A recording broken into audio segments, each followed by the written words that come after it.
9% interest 9 महीने के लिए, जो कि आएगा 16,875। उसके बाद 50,000 रुपए के हमने डिबेंचर रिडीम कर दिए, तो डिबेंचर रह गए 2 लाख रुपए के। तो 2 लाख रुपए के ऊपर 9% इंटरेस्ट बचे हुए 3 महीने के लिए, जो कि 4500 आया। टोटल इंटरेस्ट आ गया 21,375। तो 21,375 डिबेंचर इंटरेस्ट जो हमने पे करा फाइनेंसिंग में, ये माइनस हो जाएगा, और ऑपरेटिंग में net profit before tax and extra ordinary item, मैंने ई ऑर्डिनरी आइटम कर दिया क्योंकि स्पेस की थोड़ी प्रॉब्लम थी, ये आगे यहां पर हमने ऐड कर दिया। नेक्स्ट, कंपनी ने डिक्लेयर करा और पे भी करा इंटरिम डिविडेंड इक्विटी शेयर्स पे 40 रुपए पर share out of general reserve, और इन्होंने फाइनल डिविडेंड जो है इक्विटी शेयर पे ये प्रपोज नहीं करा। अब आ जाते हैं जी हम इक्विटी शेयर्स पे। इक्विटी शेयर्स में 40 रुपए पर शेयर पे इन्होंने पे करा है। अब इसकी कैलकुलेशन देख लीजिए, ये हम कर रहे हैं इंटरिम डिविडेंड, जो कि हमारा कितना आया है 2,40,000 रुपए आया है। देखिए यहां पे जो हमारे डिबेंचर्स थे, इक्विटी शेयर्स थे, हमने 40 रुपए पर शेयर पे करा है, ठीक है जी।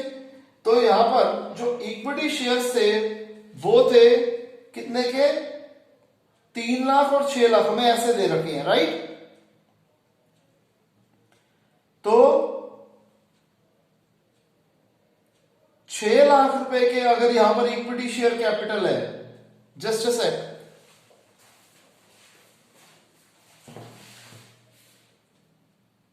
मैंने यहां पर अब कैलकुलेशन इसकी कर दी है कि सबसे पहले 6 लाख रुपए के शेयर से 100 रुपए का एक शेयर हमने अज्यूम करा, तो नंबर ऑफ शेयर्स क्या आ जाएगा, 6 lakh divided by 100 that is 6,000। हमने हर शेयर पे 40 रुपए का डिविडेंड डिक्लेयर किया है, तो 6,000 इंटू 40 2,40,000 रुपए, तो ये 2,40,000 हो जाएगा payment of equity share dividend interim, जो कि है 2,40,000 रुपए, राइट। इसके आगे देखिए, नॉन करंट इन्वेस्टमेंट जो 60,000 रुपीज की थी, उन्हें बेचा गया 20% प्रॉफिट पे। नॉन करंट इन्वेस्टमेंट की बात कर रहे हैं, इसके बैलेंसेस लिख लेते हैं। इसका ओपनिंग बैलेंस है 1,40,000 रुपए, क्लोजिंग बैलेंस है 2 लाख रुपए। हमने 60,000 वाली इन्वेस्टमेंट को 20% प्रॉफिट पे, 60,000 का 12% होता है 12,000, तो 60,000 प्लस 12,000 72,000 रुपीज की हमने ये नॉन करंट इन्वेस्टमेंट बेची, जिसमें से 12,000 रुपए हमारा गेन है। अगेन हम इस अकाउंट्स को क्लोज कर देते हैं क्योंकि इसमें फर्दर आइटम्स कुछ नहीं है। तो purchase of non current investment आ गया 1,20,000 हमारी बैलेंसिंग फिगर। तो sale of non current investment investing में प्लस हो जाएगा, और ये जो purchase of non current investment है ये हमारा इन्वेस्टिंग में माइनस हो जाएगा। फिर जो हमारा गेन ऑन सेल है, ये अगेन हमारा net profit before tax and extraordinary items में से माइनस हो जाएगा। क्लियर। इनकम टैक्स 45,000 रुपीज का हमें प्रोवाइड करना है, यानी कि प्रोविजन बनाना है 45,000 रुपीज का। प्रोविजन फॉर टैक्स का ओपनिंग बैलेंस है 25,000, क्लोजिंग बैलेंस है 50,000 रुपए। प्रोविजन जो हमें क्रिएट करना है वो करना है 45,000 का। ये 70,000 आ गया, 70 में से 50 गया, 20,000। आपको पहले भी बताया था, अगर प्रोविजन मेड गिवन होगा तो पेड बैलेंसिंग फिगर होगी, पेड गिवन होगा तो मेड बैलेंसिंग फिगर होगी। तो जो हमने प्रोविजन क्रिएट करा है 45,000 रुपीज का, ये यहां पर सबसे पहले वाली हेडिंग में ऐड हो जाएगा, और टैक्स जो हमने पे करा है ये कैश जनरेटेड फ्रॉम ऑपरेशन में से टैक्स पेड माइनस हो जाएगा। ठीक है जी। अब हमने एडिशनल इंफॉर्मेशन के सारे पॉइंट कर लिए। अब आ जाते हैं नोट्स टू अकाउंट्स में। इक्विटी शेयर कैपिटल हमारी 3 लाख की बढ़ रही थी, वो वाला पॉइंट हम ऑलरेडी कवर कर चुके हैं। प्रेफरेंस शेयर कैपिटल 2 लाख से 1 लाख हो रही है, हमने रिडम्पशन करी है, वो भी हमने कवर कर लिया। लेकिन प्रेफरेंस शेयर्स का हमने डिविडेंड कवर नहीं किया। 2 लाख से 1 लाख हो रहे हैं, लेकिन जो हम डिविडेंड पे करते हैं ओपनिंग बैलेंस पे करते हैं, 2 लाख का 12% हो गया 24,000। तो payment of preference share dividend 24,000 financing में माइनस हो जाएगा और ऊपर सबसे ऊपर वाली हेडिंग में ये 24,000 पे प्रेफरेंस शेयर डिविडेंड के ऐड हो जाएंगे। फिर जनरल रिजर्व में हम क्या देख रहे हैं कि 2,40,000 रुपए कम हो रहे हैं। अब यहां पर हमें पहले ही बोल दिया था कि ये 2,40,000 रुपए का हमने इंटरिम डिविडेंड पे किया था, वो जनरल रिजर्व से ही हमने पे करा था, इसलिए हमने उसको जनरल रिजर्व की कोई ट्रीटमेंट नहीं करनी। अगर ये पॉइंट ना होता तो हम ट्रांसफर टू जनरल रिजर्व यहां पर ऐड करते।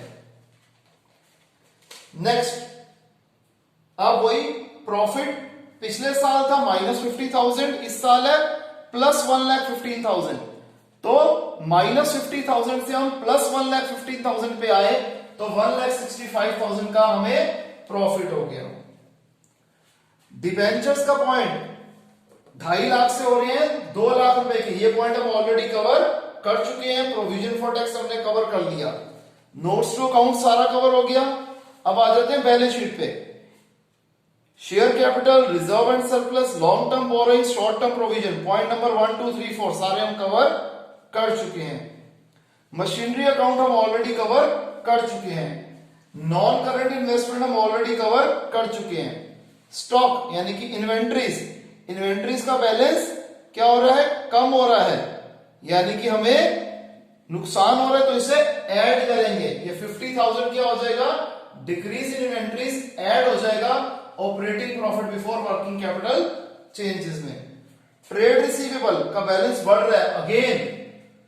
अब ट्रेड रिसीवेबल का बैलेंस अगर बढ़ रहा है तो हमें फायदा हो रहा है, तो ये होगा minus. Cash and cash equivalent, opening balance है 3,10,000, क्लोजिंग बैलेंस है 1,70,000, तो यानी कि प्रैक्टिकली हमें पहले ही पता है कि इस बार 1,40,000 रुपए का डिक्रीज आएगा कैश एंड कैश इक्विवेलेंट में, जिसे अभी हम टैली भी कर लेंगे। तो यहां पर सारा क्वेश्चन खत्म हो गया। एक एक करके हम इनको टोटल करते हैं। 165 + 45 + 24 2,34,000 आ गया net profit before tax and extraordinary items. इसमें ये दो चीजें प्लस कर दी, ये दो चीजें सब्ट्रैक्ट कर दी, 3,07,375 ये आ गया operating profit before working capital changes. इसमें डिक्रीज इन इन्वेंट्रीज ऐड करा, increase in trade receivable subtract करा, 3,27,375 ये आ गया कैश जनरेटेड फ्रॉम ऑपरेशन। इसमें से 20,000 रुपए का टैक्स पेड हम माइनस कर दिया तो आ गया 3,07,375, ये हो जाएगा cash flow from operating activities. अब cash flow from investing activities, दो आइटम माइनस किए, दो आइटम प्लस किए, लेकिन ओवरऑल आंसर माइनस में आ रहा है, तो हो जाएगा cash used in investing activities. अब फाइनेंसिंग एक्टिविटीज में एक आइटम प्लस किया, बाकी सारी आइटम्स जो है वो माइनस की है, ओवरऑल आंसर माइनस में आ रहा है, तो हो जाएगा cash used in financing activities 1,35,375। अब हम क्या देख रहे हैं, A + B + C, इन तीनों का आंसर हम देखेंगे तो वही माइनस में आ रहा है, 1,40,000 ही आ रहा है, यानी कि आंसर हमारा एकदम करेक्ट है। स्टूडेंट थोड़ी स्पेस की कंस्ट्रेंट के कारण हमारा ये थोड़ा मेसी सा हुआ है क्वेश्चन, ठीक है, तो शायद आपको दिखने में थोड़ी सी दिक्कत है, तो थोड़ा सा फोकस ज्यादा करिएगा तो आपको दिक्कत नहीं आएगी।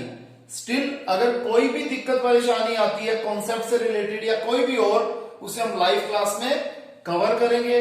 तो यहां पर हमारा ये पूरा टॉपिक कंप्लीट होता है। मिलते हैं नेक्स्ट क्लास में एक नए टॉपिक के साथ, तब तक के लिए बाय, टेक केयर।